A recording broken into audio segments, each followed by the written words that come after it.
When a grid is imported in school data, it will look something like this. For some classes, you'll want to see a teacher in every term box. These are year-long classes. For semester-based classes, however, you should see something like this, so you can clearly see which terms the classes are running. Sometimes, though, you'd like a class to appear on one row because it has the same students and the same teacher. It's essentially the same class, but the class code changes at the start of semester 2, and so it appears on a separate row. The grid join function can help here, and the best part is that the data persists from one year to the next, so you're not always having to add new joined classes. In the setup menu, you'll see at the bottom a grid join admin table. Essentially, if a pair of classes exists in this table, it will be joined in the grid.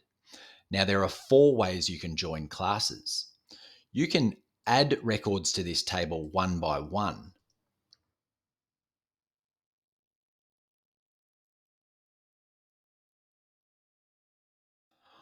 Only do this if you only have a class or 2 to add. If we go back to the current grid and we search for this class, you can see the top one here has been joined. It is now appearing on one row. Let's go back to the grid join admin table.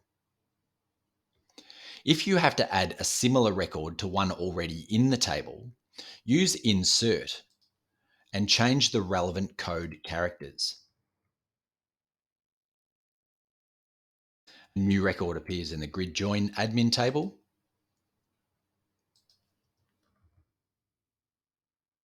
And this class has now been joined. The third way you can add records to the grid join admin table is via an import. If you have quite a few records to add, this is the suggested method. To make sure your headers are correct on the import file, export the table to CSV,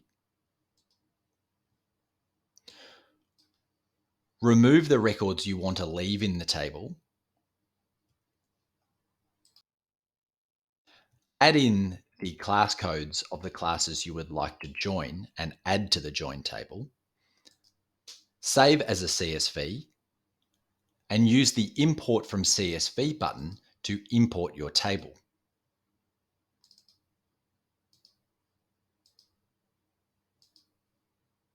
Make sure you commit the records to the database.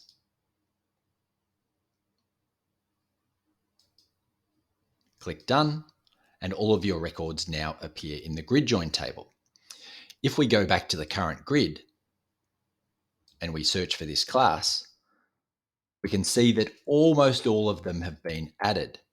Now, I've left one here that hasn't yet been joined deliberately, so I can show you the last way to join classes. Simply click in the class code 2 field, search for this class's pair,